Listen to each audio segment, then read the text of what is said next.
Assalamualaikum warahmatullahi wabarakatuh. Kami dari kelompok 5 akan menyampaikan materi sistem gerak pada manusia dengan anggota Tasyifia Tamafaza NIM 220, Putri Marlita Sari dengan NIM 221, Badra Intan Mei Alfiani dengan NIM 222, Hilda Saskia Putri dengan NIM 223, dan Sofi Amaranisa dengan NIM 225. Sistem gerak pada manusia tersusun atas rangka otot dan persendian. Yang pertama adalah rangka pada manusia adalah alat gerak pasif yang tepat melekatnya otot-otot. Rangka pada manusia tersusun atas tulang belulang.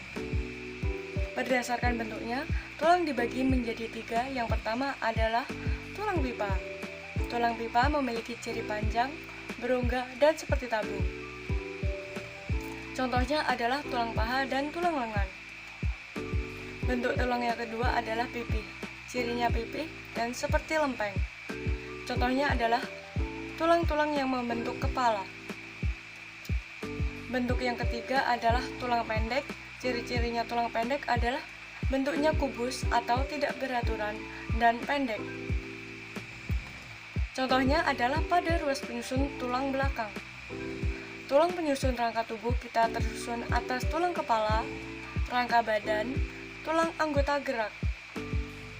Terdapat beberapa susunan tulang kepala, yaitu tulang dahi atau sering disebut juga tulang frontal, rahang bawah yang biasa disebut mandibula, rahang atas atau maksila, oksipital, temporal yang biasa disebut tulang pelipis, dan tulang parietal. Tulang rangka badan atau aksial terbagi menjadi ruas-ruas tulang belakang, tulang rusuk, dan tulang dada. Gelang panggul dan bahu bagian-bagian dari rangka aksial yang tersusun atas 1 ruang atlas dan 7 ruas tulang leher, 12 ruang penyusun tulang punggung, 5 ruas tulang pinggang, 4 ruas tulang ekor, 7 ruas tulang rusuk sejati, 3 ruas tulang rusuk palsu, 2 ruas tulang rusuk melayang. Tulang dada yang terdiri dari manubrium sterni dan corpus sterni. Tulang panggul yang biasa disebut tulang pelvis dan tulang kerangkang biasa disebut sakrum. Tulang anggota gerak atau biasa disebut apendikular. Yang pertama ada tulang paha atau tulang femur, tulang betis atau fibula, tulang kering atau tibia, pergelangan kaki, telapak kaki, jari-jari, tulang lengan atas atau biasa disebut humerus, dan lengan bawah terbagi menjadi tulang hasta dan tulang pengumbil, serta pergelangan tangan, telapak tangan, dan jari-jari. Dalam tubuh manusia, hubungan antar tulang yang memungkinkan terjadinya pergerakan disebut dengan sendi. Sendi dibagi menjadi 6. Ada periosteum, tulang yang membentuk persendian, membran sinovial, saluran Hebers, ligamen, dan tulang rawan hialin. Kemudian jenis-jenis sendi. Berdasarkan gerak yang dihasilkan, jenis-jenis sendi dibagi menjadi 3. Yang pertama adalah sinartrosis atau sendi mati, yaitu sendi yang tidak menghasilkan gerakan apapun. Contohnya adalah sendi antar tulang tengkorak. Kemudian yang kedua adalah ampiortosis atau sendi kaku, yaitu sendi yang menghasilkan sedikit gerakan. Contohnya adalah sendi antar ruas-ruas tulang belakang. Dan yang terakhir adalah diartrosis atau sendi gerak, yaitu sendi yang memungkinkan terjadinya bermacam-macam gerakan. Diartrosis atau sendi gerak dibagi menjadi 6. Yang pertama adalah sendi peluru. Sendi peluru memungkinkan terjadinya gerakan ke segala arah. Contohnya adalah tulang lengan atas dengan tulang gelang bahu dan tulang gelang panggul dengan tulang paha atas. Yang kedua adalah sendi engsel. Sendi engsel memungkinkan terjadinya gerakan satu arah saja, diluruskan atau ditekuk. Contohnya adalah siku atau lutut. Kemudian yang ketiga adalah sendi geser. Sendi geser memungkinkan terjadinya gerakan antar tulang satu yang menggeser tulang lain. Contohnya adalah sendi pergelangan tangan atau sendi pergelangan kaki. Kemudian yang keempat adalah sendi putar. Sendi putar memungkinkan terjadinya gerakan berputar pada ujung tulang lain. Jadi yang satu menjadi poros dan yang satu dapat berputar. Contohnya adalah tulang tengkorak dengan tulang leher, namun hanya dapat berputar 180 derajat. Yang kelima adalah sendi pelana. Sendi pelana memungkinkan terjadinya gerakan dua arah, yaitu samping kanan dengan samping kiri dan depan dengan belakang. Contohnya adalah tulang pangkal ibu jari. Yang terakhir adalah sendi gulung. Sendi gulung memungkinkan terjadinya gerakan dua arah secara fleksibel namun tidak dapat berputar. Contohnya adalah tulang ujung jari dengan tulang telapak tangan yang dapat menggenggam dan melebar. Kemudian otot. Otot adalah jaringan yang mampu berkontraksi dan berelaksasi sehingga berperan sebagai alat gerak aktif yang tersusun atas sel-sel yang mengandung miofibril. Sifat gerak otot dibagi menjadi dua. Yang pertama adalah sinergis. Sinergis adalah dua otot atau lebih yang dapat bekerja sama dengan tujuan sama, jadi berkontraksi dan berelaksasinya secara bersamaan. Contohnya adalah otot-otot antar tulang rusuk yang bekerja sama saat menarik nafas, atau otot pronator yang membuat telapak tangan menengadah atau menelungkup. Yang kedua adalah antagonis, yaitu otot-otot yang berpasangan namun dengan kerja yang berlawanan. Jadi yang satu berkontraksi dan yang satunya berelaksasi. Contohnya adalah otot bisep dengan otot trisep. Jenis-jenis otot dibagi menjadi tiga. Yang pertama adalah otot polos. Otot polos berbentuk gelendong dengan inti sel satu di tengah. Miofibrilnya searah dengan panjang sel, sifatnya tidak sadar. Kemampuan kontraksinya lambat, teratur, dan tidak mudah lelah. Lokasinya berada di dinding organ dalam, seperti saluran ekskresi, saluran pencernaan, dan pembuluh darah. Yang kedua adalah otot lurik. Otot lurik berbentuk silindris atau tabung dengan inti sel banyak di tepi, miofibrilnya serat lintang dan bersifat sadar. Kemampuan kontraksinya cepat namun mudah lelah. Lokasinya melekat pada rangka seperti otot yang melingkari mata dan mulut, otot dada, otot lengan, dan otot kaki. Kemudian yang terakhir adalah otot jantung. Otot jantung berbentuk silindris bercabang dengan inti sel banyak di tengah. Miofibrilnya serat lintang dan bercabang, sifatnya tidak sadar.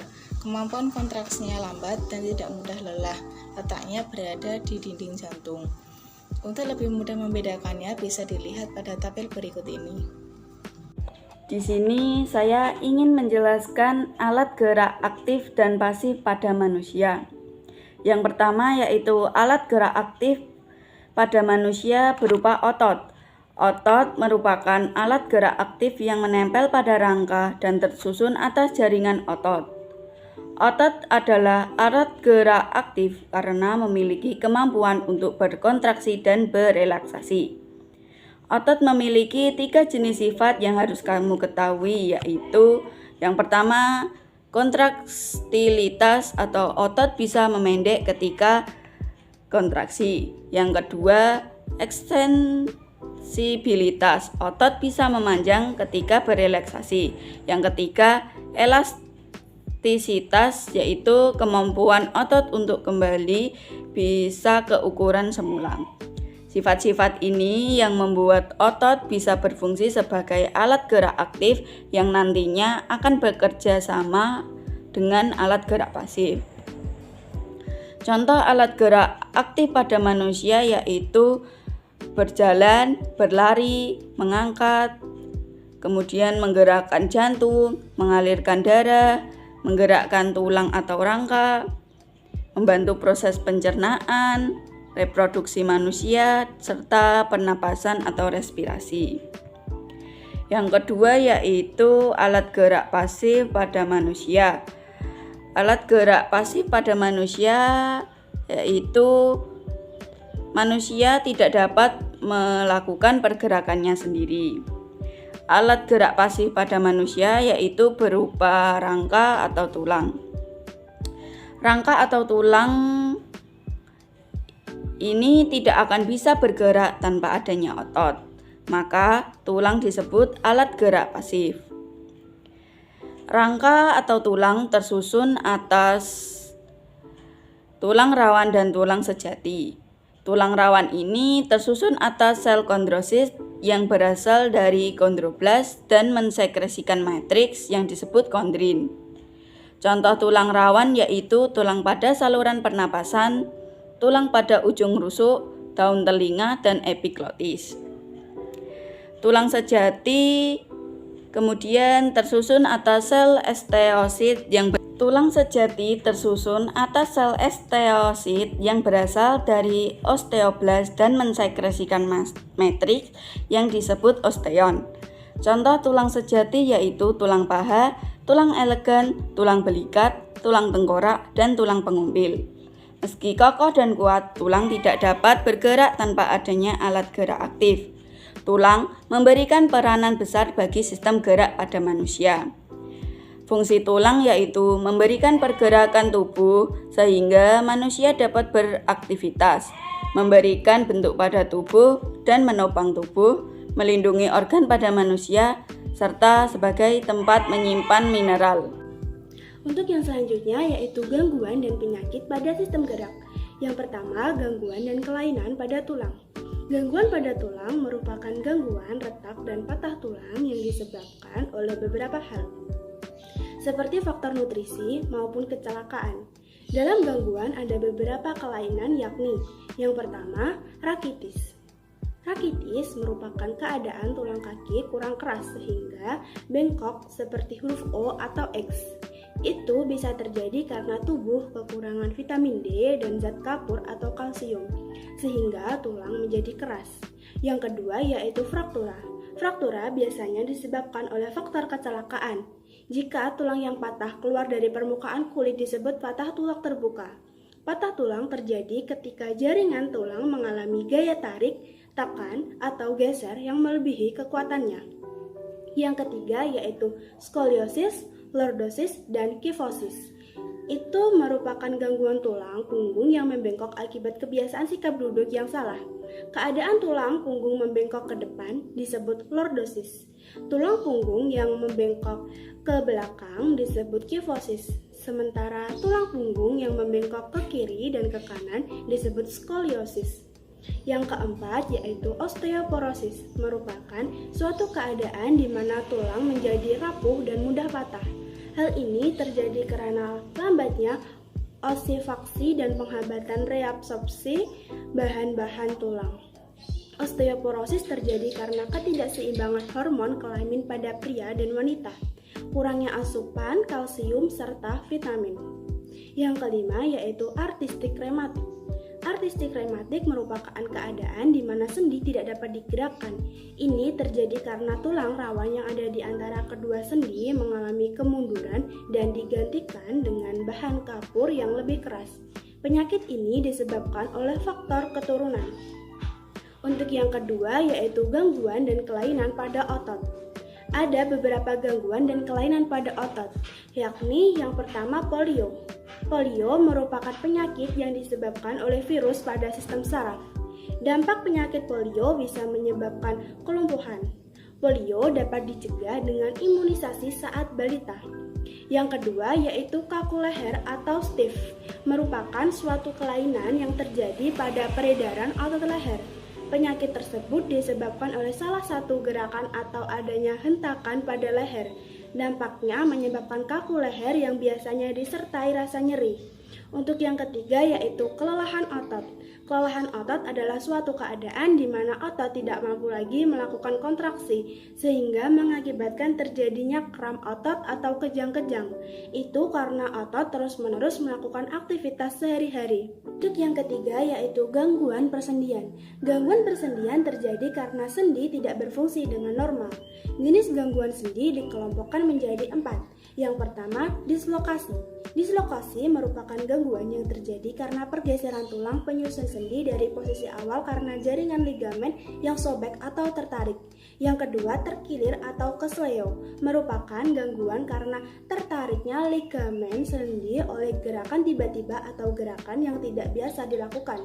Terkilir menyebabkan timbulnya rasa sakit disertai peradangan pada daerah persendian. Yang ketiga yaitu ankylosis. Ankylosis merupakan gangguan yang terjadi karena tidak berfungsinya persendian. Yang keempat yaitu artritis, merupakan gangguan yang disebabkan adanya peradangan sendi. Artritis dibedakan menjadi 4. Yang pertama, rheumatoid, merupakan penyakit menurun yang dapat timbul di segala umur.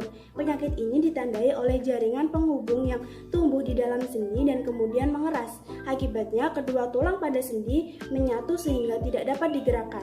Yang kedua yaitu osteoartritis, merupakan penipisan tulang rawan yang menghubungkan persendian. Yang ketiga, gout arthritis, merupakan gangguan gerak akibat kegagalan metabolisme asam urat sehingga terjadi penimbunan asam urat pada persendian. Upaya yang dapat dilakukan untuk menciptakan sistem gerak yang sehat. 1. Duduk dengan posisi yang benar. Dilansir dari Brandley, cara menjaga kesehatan tulang yang pertama adalah dengan duduk dalam posisi yang benar. Duduk yang benar adalah duduk dengan posisi yang tegak dengan kaki yang menapak ke lantai dan tidak menggantung. Jika kamu hendak duduk dalam waktu yang lama, maka gunakan kursi yang memiliki sandaran. Hal ini bertujuan agar tulang belakang tetap terjaga bentuk dan kesehatannya. Perlu kamu ketahui bahwa posisi duduk yang salah bisa menimbulkan rasa pegal di leher dan tulang belakang. Jika kondisi ini dibiarkan, maka dapat menyebabkan nyeri punggung yang hebat. 2. Konsumsi omega 3. Omega 3 yang terdapat pada telur juga dapat dikonsumsi sebagai upaya untuk menjaga kesehatan tulang. Omega 3 berfungsi untuk mengurangi peradangan serta kekakuan pada sendi dan tulang. Omega 3 juga dapat membantu melancarkan peredaran darah ke seluruh tubuh saat tubuh bergerak dan berolahraga. Hal ini dapat mengurangi resiko nyeri dan pembengkakan pada sendi akibat gerakan tubuh. 3. Lakukan gerakan ringan di sela-sela aktivitas. Cara menjaga kesehatan tulang, otot, sendi, serta organ gerak adalah dengan melakukan gerakan ringan di sela-sela aktivitas.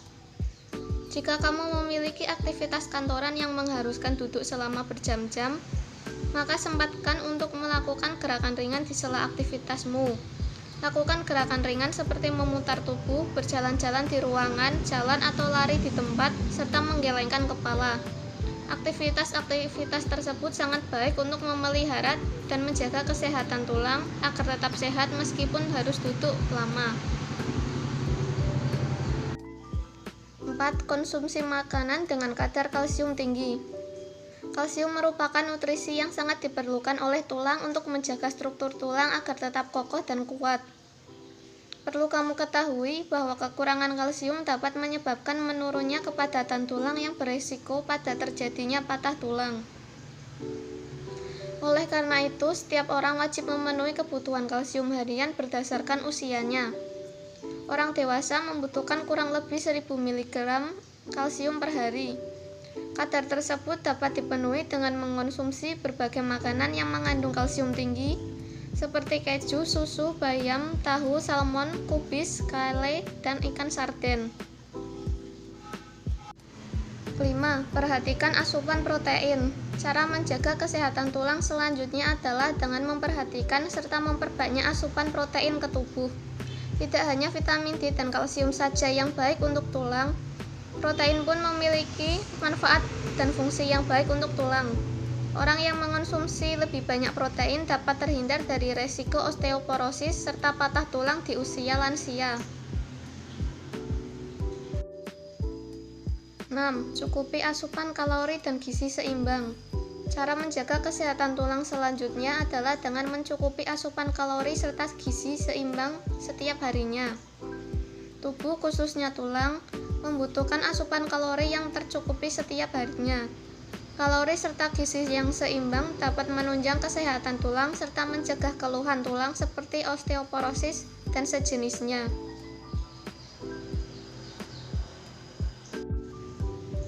7. Berolahraga di bawah sinar matahari pagi secara rutin. Cara atau upaya lain untuk memelihara tulang adalah dengan berolahraga di bawah sinar matahari secara rutin. Olahraga merupakan salah satu cara menjaga kesehatan tulang yang perlu dilakukan. Terlebih jika dilakukan di bawah sinar matahari secara rutin. maka kebutuhan akan vitamin D juga akan terpenuhi. Alhasil, tulang akan semakin kuat dan tidak mudah rapuh. 8. Hindari minum kopi secara berlebihan. Siapa sangka jika ternyata kopi yang mengandung kafein dapat memicu terjadinya pengeroposan tulang. Kadar kafein yang terlalu tinggi menyebabkan tulang menjadi rapuh. Itulah sebabnya orang yang berusia lanjut disarankan untuk tidak mengonsumsi kopi karena mengakibatkan tulang keropos. Tak hanya orang tua, bagi kamu yang masih berusia muda pun sebaiknya tidak minum kopi yang terlalu banyak agar tulang tetap terjaga kesehatannya. Demikianlah materi yang dapat kami sampaikan. Apabila ada salah kata ataupun salah pengucapan, mohon dimaafkan. Semoga materi yang kami sampaikan dapat bermanfaat. Sekian dari kami. Wassalamualaikum warahmatullahi wabarakatuh.